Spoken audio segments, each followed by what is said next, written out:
بسم الله الرحمن الرحيم نحمده ونشكره وبه نستعين والصلاة والسلام على سيد الخلق أطهر صلاة وأزكى تسليم. السادة الأساتذة الأفاضل والأستاذات الفاضلات، الضيوف الكرام من جامعة منصوري ومن مختلف الجامعات الدولية والوطنية، الطلبة والطالبات، الحضور الكريم، أهلا وسهلا ومرحبا بكل من أبى إلا أن يحل علينا ويشرفنا في هذا المحفل الدولي العلمي المميز في يومه الثالث والأخير. ندعو الآن البروفيسور بوستيلا نجيب لتقديم المداخلة الافتتاحية للورشة الدولية في يومها الثالث تحت عنوان Une variante de la méthode de projection spectrale pour une classe d'équation intégrale de Freedom du premier espace. والبروفيسورة نساسي فتيحة لرئاسة الجلسة العلمية.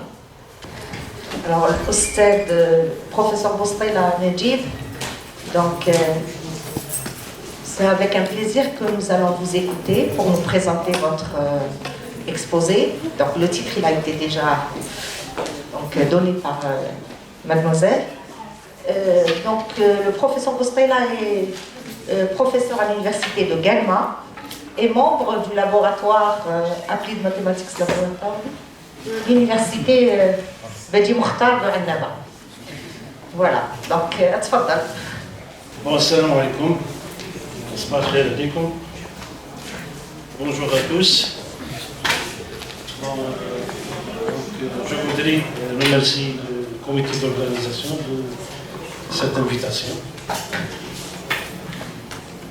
Aujourd'hui, je vais présenter une méthode d'approximation numérique consacrée à une classe d'équation intégrale de Freedom de première espèce.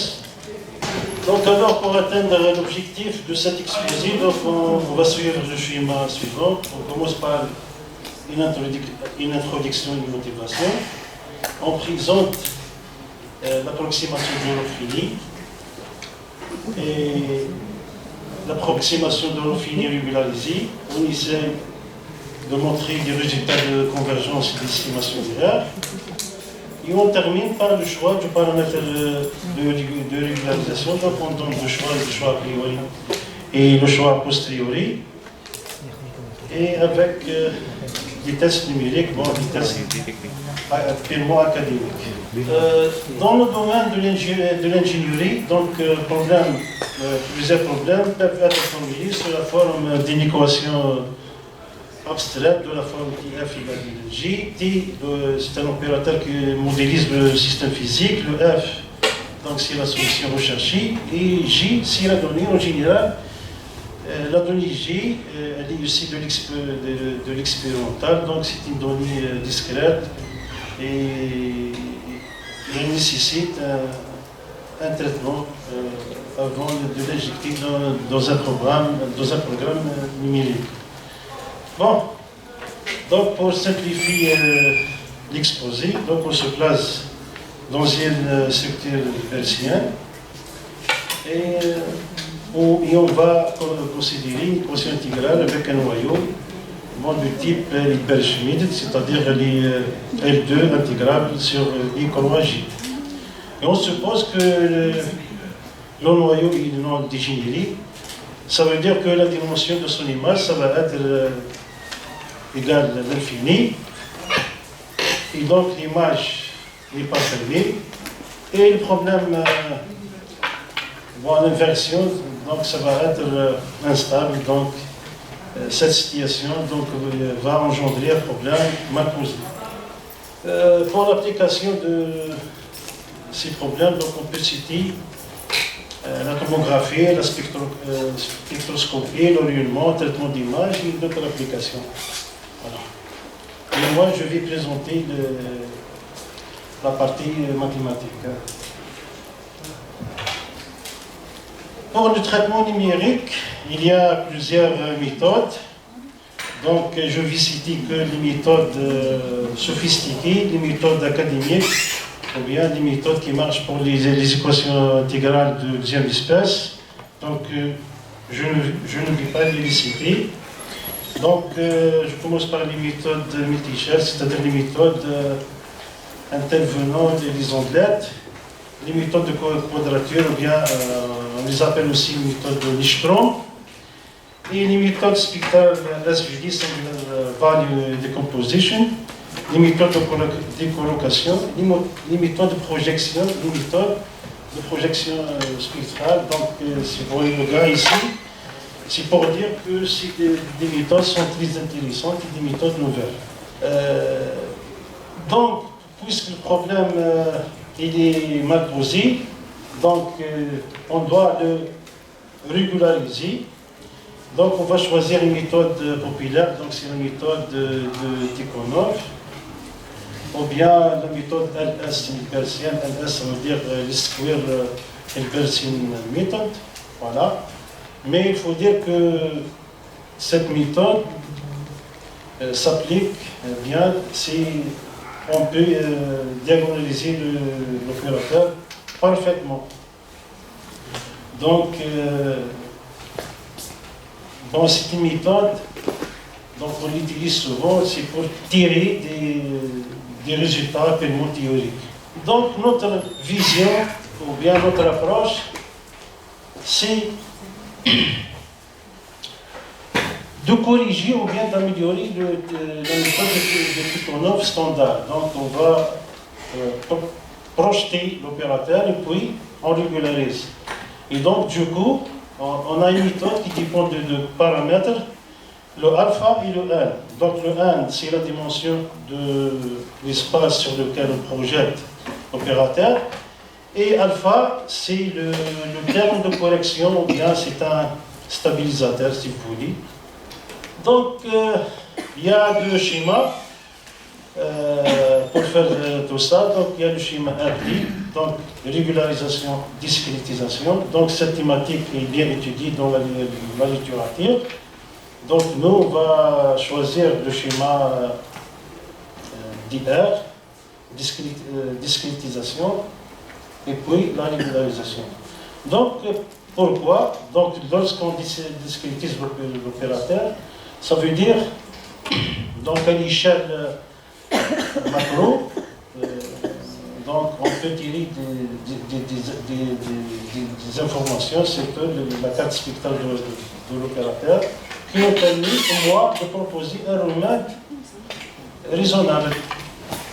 Bon, si on fait un traitement direct, on régularise, on discrétise, donc on risque de tomber de quelque chose de paradoxal ou contradictoire. Bon, pour la projection, donc, on va utiliser une famille de fonctions de polynômes octogonales, un peu spéciales.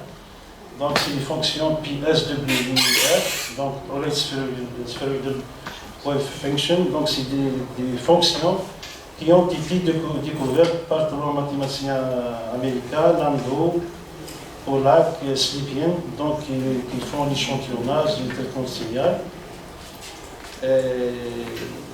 Je vais introduire aussi une condition appelée, donc c'est nous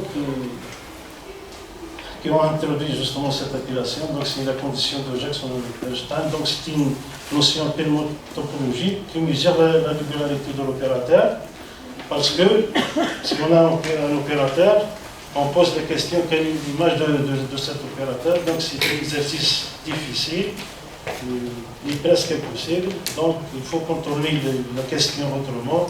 Donc l'image, on essaye de trouver un ensemble qui contient l'ensemble image, mais il faut tenir en compte la proximité entre l'ensemble qui englobe l'image. Voilà, à peu près. Alors, quelles sont les difficultés théoriques de cette thématique? Donc, donc je vais considérer le cadre linéaire, y égale à x. Donc je vais supposer aussi des conditions très sympathiques, l'opérateur K compact et injectif, mais de rang infini. Bon, théoriquement, l'opérateur est diagonalisable, ça veut dire qu'on peut utiliser la diagonalisation bien ici de Fourier, et la solution formelle est donnée par cette critère. Donc on développe la solution selon le système singulier engendré par l'opérateur K. Et la série converge, donc on doit imposer que la série converge, c'est la condition du Picard. Bien, donc il faut regarder justement cette série. Quelles sont les remarques? On remarque que cette série, si elle converge, le terme général tend vers 0. C'est quoi le terme général? C'est un quotient. Il y a le coefficient de Fourier, c'est le produit scalaire, YA, YK, sur AK, une valeur singulière qui tend vers 0. Un produit qui tend vers 0, un quotient qui tend vers 0, composé de deux produits, un sur AK qui tend vers plus l'infini, et le coefficient de Fourier tend vers 0. Donc, ça veut dire qu'il y a un contrôle. Il y a un contrôle. Donc, on comprend que la solution existe si la donnée appartient à un sous-espace très restreint. Très restreint, ça veut dire que le coefficient de Fourier tombe vers 0 de manière dominante par rapport à le coefficient 1 sur K qui tend vers plus l'infini. Bien. Donc, à partir de cette remarque, on comprend que la solution existe si la donnée vérifie une condition un peu spéciale et très restrictive. Donc, on peut interpréter tout ça comme étant la donnée. Notre donnée appartient à un sous-espace engendré par une fonction d'indexation psi. Donc, c'est quoi une fonction d'indexation psi? Donc, c'est une fonction continue croissante et au point 0 égale 0. Et elle est définie sur la bande spectrale 0, la bande de l'opérateur compagnon K stage.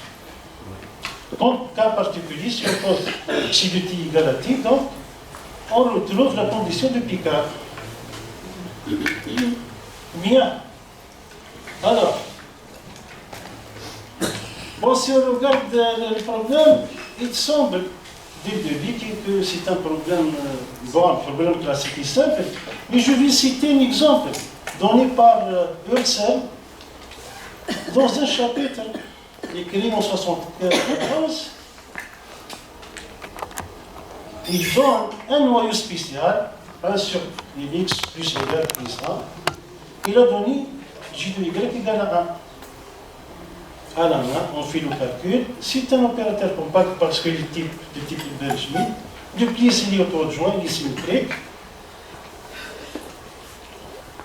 Normalement, il ne pose aucun problème. Alors, par un argument d'analyse complexe, on montre que l'opérateur K est injectif, c'est-à-dire en utilisant le théorème de prolongement analytique, mais cette équation n'admet pas une solution dans un. S'il existe une solution, elle appartient à un autre espace. Ce n'est pas notre espace ambiant L2 de l'intervalle 0,1. Donc cet exemple montre que la question de vérification que l'opérateur est injectif au calcul des images, ce n'est pas un exercice simple et académique. Bon, je vais donner l'explication numérique. Bon, mathématiquement, avec des arguments d'analyse complexe, on a montré que l'opérateur est injectif, mais il n'admet pas une solution dans l'espace L de l'intervalle 0,1. Donc, si on fit la courbe spectrale de l'opérateur, de notre opérateur, donc le bleu représente la décroissance des valeurs singulières, et c'est tout à fait normal. Et le rouge, c'est les coefficients de Fourier, et le jaune, c'est le quotient. Donc le quotient ne tend pas vers 0. Donc la série diverge. C'est-à-dire s'il existe une solution, Donc on écrit formellement sa formule.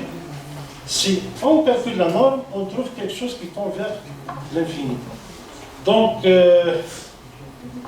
d'après les conditions de Picard, la décroissance du coefficient de Fourier, donc on peut le mesurer par un argument topologique. Donc on va supposer que l'image de l'opérateur K est inclue dans un ensemble noté E.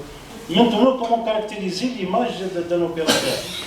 En général, si l'opérateur est suffisamment régulier, donc ses valeurs propres possèdent une décroissance polynomiale 1 sur 1 à la puissance R. R, c'est l'ordre de la régularité, sous la condition que l'opérateur K soit positif et symétrique. Mais en général, il a une décroissance polynomiale. Mais si le noyau est de classe L2, ça veut dire que je ne peux pas le dériver, donc quel est le comportement de ces éléments? Et là, justement, commence. Maintenant, on va entamer la partie numérique de l'exposé. Donc, le K est un opérateur compact, il est de rang infini. Donc, théoriquement, même la donnée n'est pas dans l'ensemble de l'image, donc je peux utiliser la notion de la solution généralisée. Donc le F chapeau, c'est la solution généralisée de l'équation initiale. Bon, c'est quoi une solution généralisée? Donc c'est une équation au sens de moindre carré et de norme minimale. Bien. Alors c'est quoi une famille de régularisation notée R? Alpha R, ça veut dire régularisation. Donc, c'est l'inverse de K star, K plus alpha. Et donc, cette formule, justement, résulte de la pénalisation de Tikhonov. En général, on va supposer que les données sont des données entachées de bruit et aussi, justement, le niveau de bruit. Donc, ça veut dire on peut calculer J moins J delta inférieur ou égal à delta. Mais ici, le bruit, c'est un bruit aléatoire. Donc, c'est un bruit aléatoire, mais il est gaussien. Tout ça, il est expliqué dans les livres, dans la littérature. Donc, c'est juste pour rendre justement l'exposé accessible. Donc, j'ai rappelé tout ça. Bien. Alors, en général, pour dégager des estimations d'erreur, donc on suppose que la solution recherchée appartient à un sous-espace. Bon, comme par exemple on est dit, on suppose que par exemple la solution dans H2. Si la fonction est dans H2, alors je peux faire ça et ça et ça.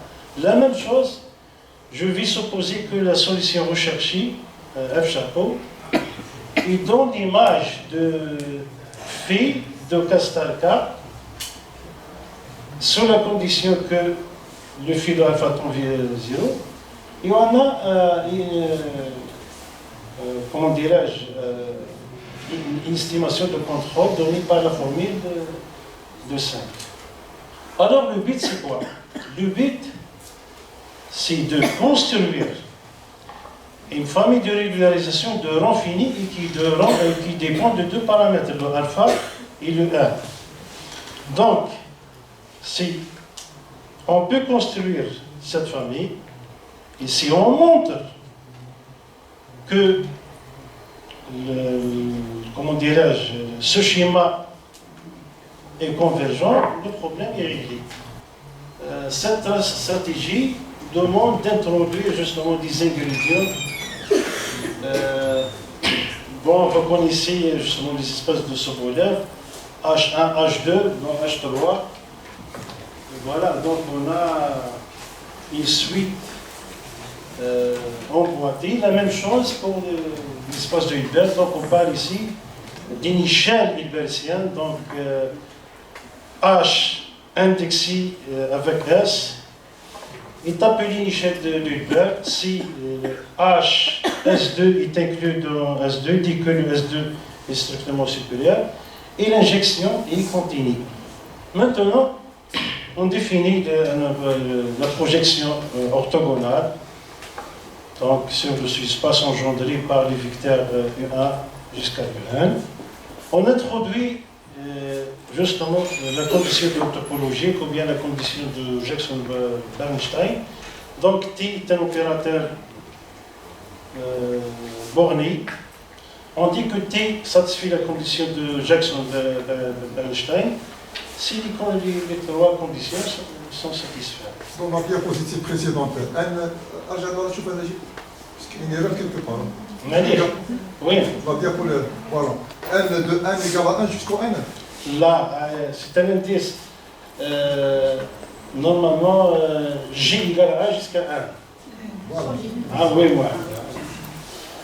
Je sais, lorsqu'on tape dans la tête que... C'est clair. Bon, cette condition n'est pas vide. Hein. Donc, on a vérifié que c'était une condition en dehors plusieurs cas. Donc, ce n'est pas une condition vide. Alors, pour l'approximation finie, donc je vais montrer des calculs là, mais je vais faire des commentaires sur des parties importantes. Donc voilà, on note le P1, donc l'opérateur de projection orthogonale. Donc on va supposer que l'opérateur K, justement, vérifie la condition de Jackson-Bernstein, ici. Donc on définit l'opérateur Q1 à cette formule. Donc c'est pour montrer comment on construit la chose, justement. Parce que c'est un travail original, donc je le fais avec mes étudiants. Maintenant, justement, le K1, c'est un opérateur de l'infini, donc l'égal Q1 appliqué à K.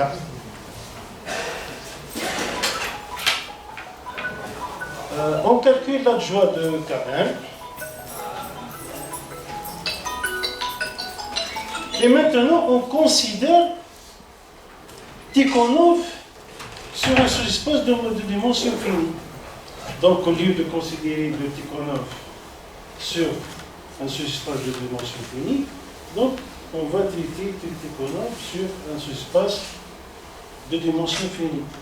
Ici, il y a la discrétisation de l'équation, il y a la discrétisation numérique. C'est deux choses différentes. Ici, je parle de la projection de l'opérateur. Alors, qu'est-ce qu'il nous reste? Il nous reste de montrer que le problème est résoluble, la solution construite par ce schéma converge vers la solution exacte du problème original qui est du débit mal posé. On démontre que l'image de K-star est engendrée par ces vecteurs. Et donc, pour simplifier la chose, donc c'est pour avoir une dimension égale à 1. Donc, je vais supposer que le K-star est injectif, mais même si le K n'est pas injectif, ne change rien. Alors, la solution recherchée, ça va être écrite sous cette forme. Le F qui dépend de trois paramètres, le alpha, le coefficient de correction, le 1, la dimension du espace de projection, et le delta, c'est le niveau du bruit, parce qu'on travaille avec des données de l'unité. Donc on doit calculer les coefficients DJ. Alors, le calcul de ces coefficients DJ, Donc on va construire justement une matrice, voilà tout ça. Alors, voilà. Alors pour calculer les coefficients DJ, on va résoudre un système linéaire donné par la formule 3, 8. Bon, les coefficients, bon, donc c'était des intégrales triples, voilà. C'est comme ça, c'est-à-dire pour préparer la soupe, il faut beaucoup de choses. Alors le système est résolu parce qu'il c'est déconvertible, pas de problème. Bon, c'est pas. Maintenant, la convergence est ici on se dirait, donc on arrange les choses dans cet ordre. Donc, on va supposer que le F chapeau possède une irrégularité donnée par une formule d'indexation phi. Bien.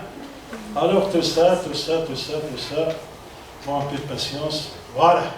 On démontre que le A c'est quoi? C'est le K star K. Le A1, c'est quoi? C'est le K1 star K. Donc, si G, il donne l'image. Donc, le A1 converge simplement vers A. Si les hypothèses de Jackson-Bernstein sont vérifiées, on a une convergence uniforme.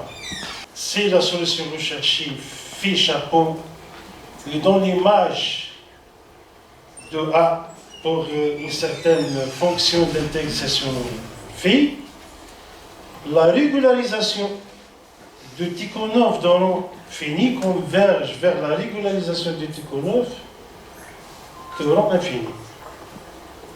Et si les conditions de Bernstein sont vérifiées, on a cette estimation d'IRR.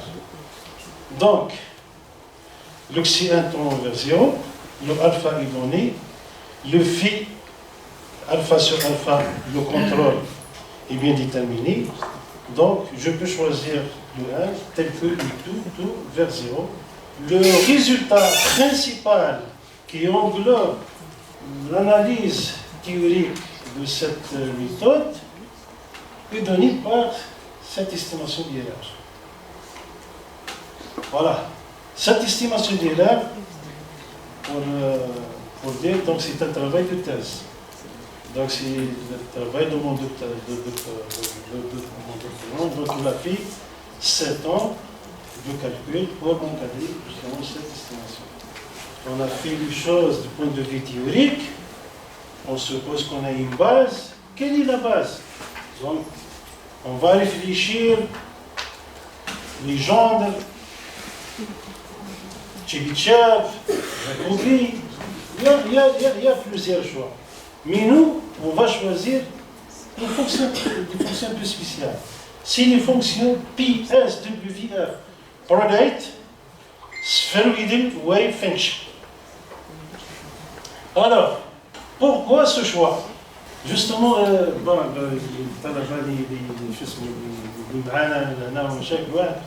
يشوفوا الرياضيات اللي calcul. Non, les maths, c'est une vision de voir les choses. Si on veut faire de l'approximation, il faut comprendre. Vous avez un intervalle AB, vous avez un graphe, et vous cherchez le bon approximant. Et bien, si la solution est un support compact, donc il faut éviter l'approximation polynomiale. Donc, vous récupérez un écart très grand. Donc, il n'y a pas mieux que chercher une fonction qui oscille. Justement, qui oscille bien. Qui oscille bien. Et les zéros sont, bon, dire équidistants n'existe pas dans la nature. On va dire quasi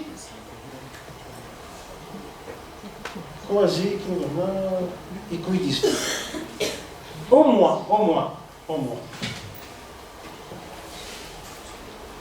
Quelle est la famille des polynômes qui répond à cette question? Pour le moment, on a une seule. c'est la famille des polynômes PSWF. Pour le moment, peut-être il y a un jour où les gens fabriquent d'autres fonctions. Alors,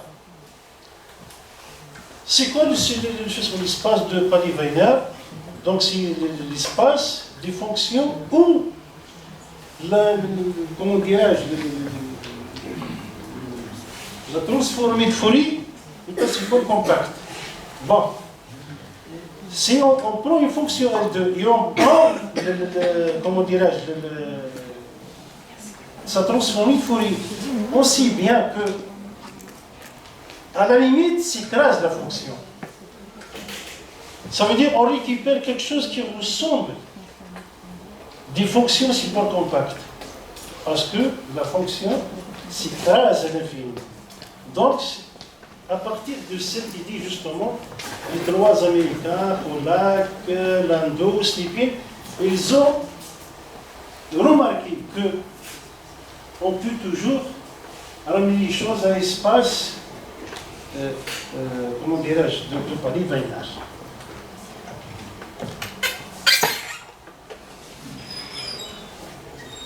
Alors, c'est quoi une fonction à bande limitée? On dit que f est une fonction à bande limitée de taille C, si elle réduit cette écriture. Donc f de d égale l'intervalle entre le moins 1, sigma s, l'exponentielle, machin, voilà. Alors, les fonctions PSWF sont les fonctions propres de l'opérateur de Legendre perturbé. Le cas particulier, lorsque C égale 0, on trouve Legendre classique. Si le C est différent de 0, donc c'est les fonctions d'onde sphéroïdale. Et on a justement cet encadrement des valeurs propres, θj. Quelles sont les propriétés de ces fonctions propres? Elles forment un système orthogonal de l'espace L2R. Il n'existe pas des fonctions qui possèdent ces propriétés pour le moment, sauf cette famille de fonctions. Donc, forme un système orthogonal de l'espace L2, forme une base orthonomique, donc une base gaussienne de l'espace L2, de l'intervalle moins à 1, forme une base orthogonale de l'espace de Pauli-Wiener, et donc je peux faire de Fourier, donc je peux développer ma fonction f selon la base formée par les fonctions propres PSWF. Voilà. Donc, les gens dans les années 60, ils ont essayé de calculer explicitement ces fonctions propres. Ils ont tombé sur un résultat équivalent. Donc, calculer les fonctions propres de l'opérateur de Legendre perturbé, il est équivalent à calculer les fonctions propres de cet opérateur intégral.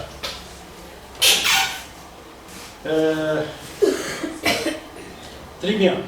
Ici, on a un résultat d'approximation publié en 2017 par un Français et un Tunisien. C'est-à-dire, c'est la fonction f de régularité HS. Donc, le reste de la série, parce que le P1, donc c'est la série finie de Fourier, donc elle tombe vers 0 avec ce comportement. Pourquoi les polynômes de Legendre? Parce qu'on travaille avec une fonction qui n'est pas donnée par une formule de récurrence. Donc, on va approcher cette fonction par une autre famille de fonctions. Donc, c'est les polynômes de Legendre normalisés. Donc, la fonction de, la fonction PSWV, puisqu'il est inconnu, donc on va l'approcher par une série tronquée de Legendre. Bien.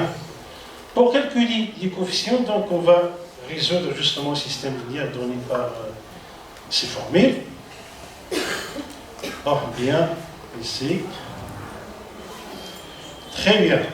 Ici, puisqu'on a travaillé dans un cadre abstrait, ici, dans un cadre particulier, le choix de la base est formé par les fonctions PSW. Donc, si on fait le calcul, on récupère des calculs exacts et explicites.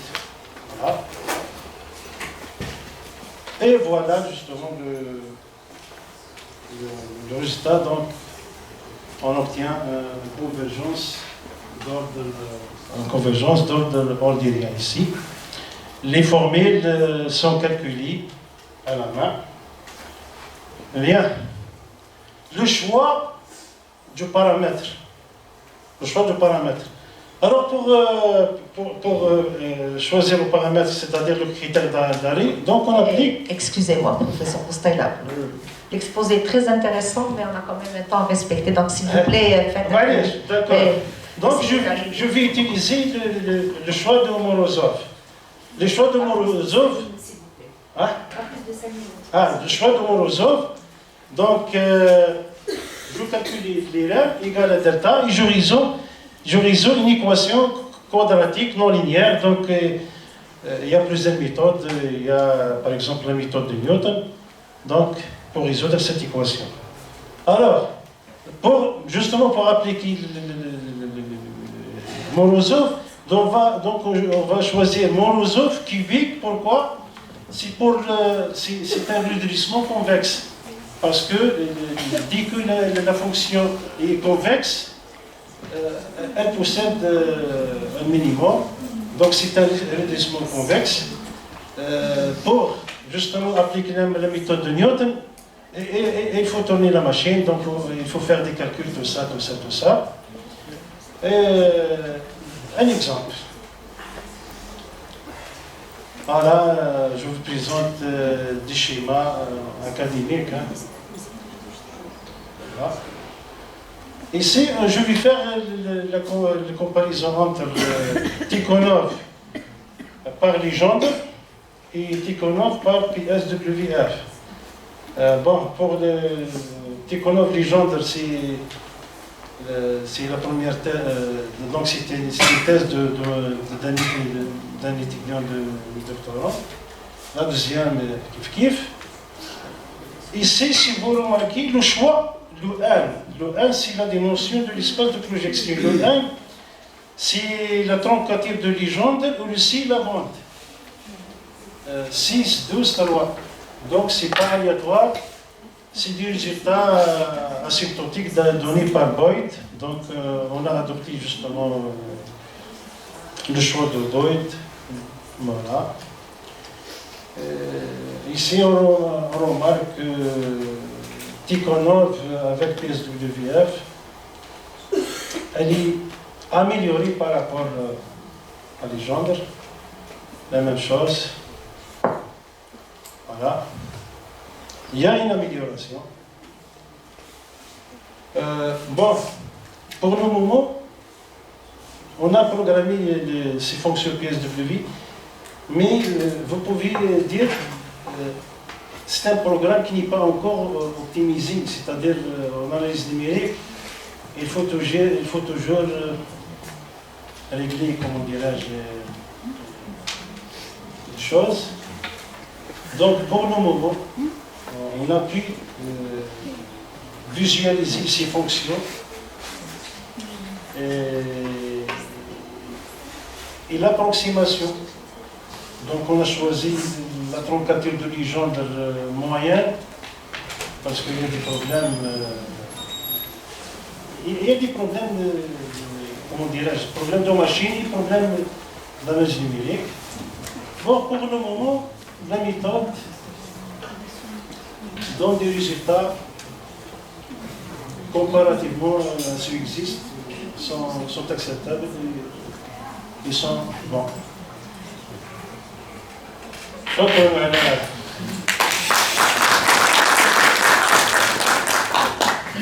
Merci, professeur Boustaila.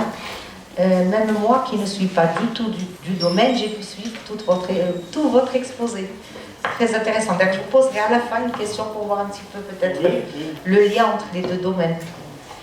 Donc pour le moment, est-ce qu'il y a des questions? D'accord, professeur Abdellah.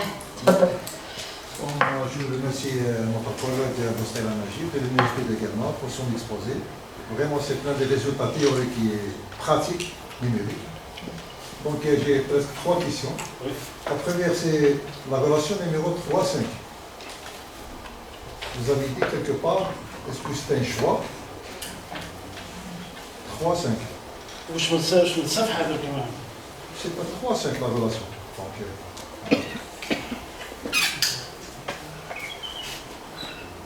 3-5. oui. Enfin, j'ai perdu la relation. Pas 5. 3-2. Donc, avec la question s'est sautée. J'ai perdu la relation. 3-2, s'il vous plaît. Et une petite erreur quelque part, c'est glissé. Pour l'indice. Je pense que c'est une erreur de frappe. 3-2. 3-2. Oui.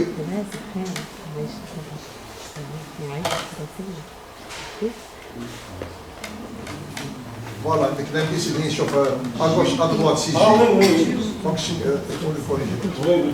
Donc, ma question maintenant sur le côté mathématique. Dans la table, dans la dernière table, vous avez présenté une comparaison entre PS ou PS ou Les gens. c'est bon, d'accord. Pour la bande, vous avez pris maintenant la bande. Je pense qu'il y a la première colonne. Encore la deuxième colonne ne figure pas la bande. Oui. La table, la dernière table numérique. Voilà ici. La bande size, elle est. Oui. Ah, et vous avez fait 3. Et justement, de PSW fait un ici. Les gens de me fichent ici. Donc, c'est l'intervalle, c'est moins 3, 3, c'est ça. C'est l'intervalle compris, c'est moins 6. Oui. Mais, Comment dirais-je? Je travaille sur moins 1 à. oui. D'accord. Légende, c'est sur l'intervalle moins 1 à. Oui. PSW sur l'intervalle moins 1 à. Mais, légende, avec une fenêtre fixe, et PSW avec une fenêtre glissante. C'est pas la même chose. Mais une douche, les gens dans ma douche, c'est. Pour le choix de paramètres de régularisation, vous avez pris la valeur assez petite, 1,4. Oui. Le paramètre de régularisation. Maintenant, c'est tout à fait différent. Ça fait comparer avec 1,76 ou 2,19. Si je ne peux pas comparer en tant que valeurs différentes. C'est pas ça, même. On met un critère d'arrêt commun. Moi, je parle de paramètre de régularisation. Pour le même, pour faire la bonne comparaison, tu fais 1,76 ou 2,19. Bien sûr, les résultats sont différents. Il y a des paramètres. Justement. Sauf le 1, vous avez pris le 1, c'est bon, 6,6. Allez, d'accord, très bien. Le noise avec le bruit, 0,02, c'est très bien. C'est pour ça que ce paramètre de régularisation, ce n'est pas le même. Automatiquement, les résultats sont différents. Je te réponds. Je mets le même critère d'arrêt. Je m'arrête lorsque le critère de Morozov vérifie le niveau du bruit. Le niveau de bruit delta. Pour la méthode s'arrête lorsqu'alpha égale. La deuxième s'arrête lorsqu'alpha égale. Quand vous remplacez alpha dans la solution, elle te donne un résultat. Et pour un alpha qui est différent du premier, tu obtiens un autre résultat. Et tu fais la comparaison. Justement, si le critère d'arrêt, donc on a appliqué le même critère d'arrêt, et la méthode, elle a une saturation, c'est-à-dire à partir de ça, je ne gagne rien, la méthode elle est saturée. On n'espère pas beaucoup de choses. Voilà. Normalement, vous calculez le taux de convergence pour dire à la fin, à mon avis, ils sont passés par les max ou dans l'espace perdu. vous calculez le taux de convergence, le ratio of convergence, et vous obtenez ce nombre d'itérations directes. C'est-à-dire même le taux de convergence, ils sont directement le nombre d'itérations. Et on fait l'inverse, peut-être. شوف حاجة تيوريك. Quand tu dis que la norme est inférieure ou égale, machin. Tu vas calculer la norme تاع les données وكذا وكذا وكذا وكذا زعما باش تقول et un égal. Et ça c'est dans la théorie, dans la pratique ما كاينش منع. Il faut mettre un critère d'arrêt. Et justement, c'est pas l'a priori, c'est la posteriori. C'est-à-dire qu'il faut faire le calibrage. La solution approchée, injectée dans le modèle original, moins la donnée inférieure égale delta. C'est le calibrage ou bien les gens de statistique ils disent le calibrage, et non, on dit l'estimation a posteriori. Justement, la thématique, elle est totalement différente de l'approche directe qu'il y a à fois à l'ACTIDA. Non, c'est pas kiff-kiff. Je vous remercie, chef collègue, pour les réponses. Merci beaucoup. Merci. تفضل أستاذ البروفيسور دكتور تفضل. Ma première question, ça concerne les problèmes à poser. Soit la solution n'existe pas, soit il n'y a pas unicité. Donc, pour les problèmes de Freedom, ça veut dire, est-ce qu'ils sont tous mal posés? Freedom, quel premier espace ou deuxième espace? Est-ce qu'ils sont tous mal posés? Oui. D'accord. Et sur quelle base s'est fondée la démonstration? Eh bien, ou bien si l'opérateur est de rang fini, je perds l'unicité. Si l'opérateur est de rang infini, tu perds la surjection. Sur quel point fixe ou quoi? Non, c'est pas le point fixe. C'est un résultat d'analyse fonctionnelle. De rang fini, tu perds l'unicité. De rang fini, tu perds la fermeture de l'image. Vous vous intéressez à l'existence, non-unicité ou bien au calcul de la solution? Au calcul de la solution. Donc, pour avoir l'approximation, il faut avoir l'unicité. Oui. Et sur quelle basée sur la régularisation? Non, je prends un problème. Je montre tout d'abord que la solution existe. Et je dois vérifier, même si c'est difficile, je dois le faire. La solution existe. Elle existe. Maintenant, je dois la calculer. Parce que pour l'algorithme, il faut avoir l'unicité, c'est ça. Non? Côté numérique, il faut avoir l'unicité. Ah ben, une convergence. يبان هذا لازم الانسيتي قلت لك الزعواج ديمونطريهم. Merci. La parole est au professeur. Merci pour cela. Oui. Discuter le problème d'obligeante. C'est le problème orthogonal. Oui. Est-ce qu'on peut utiliser d'autres polynômes, par exemple, liés aux limites ou Chebyshev? Est-ce que ça donne les mêmes résultats? هاني قلت أخي الدين j'ai précisé dès le début. قلت une base Chebyshev Legendre كذا وكذا هز الشيء اللي تعرف. La différence elle est minimale et négligeable. Donc si tu veux tuer une mouche, tu n'as pas besoin de tomahawk. Puisque Chebyshev ou Legendre ou Jacobi, la différence ما عندها حتى معنى. Et donc ندير اللي نعرفو برك. Mais sinon هاد la famille de fonctions c'est pas standard et avec modestie. Donc c'est moi et mes étudiants qu'on a fait cette tentative. Elle n'existe pas dans les littératures. Merci. Est-ce qu'il y a d'autres questions? Alors, ça va être la dernière question par la critique de Merci de votre exposé.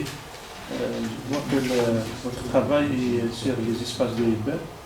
Est-ce que le choix d'un espace de Hilbert est nécessaire ou bien peut choisir un espace pour les médecins quelconque.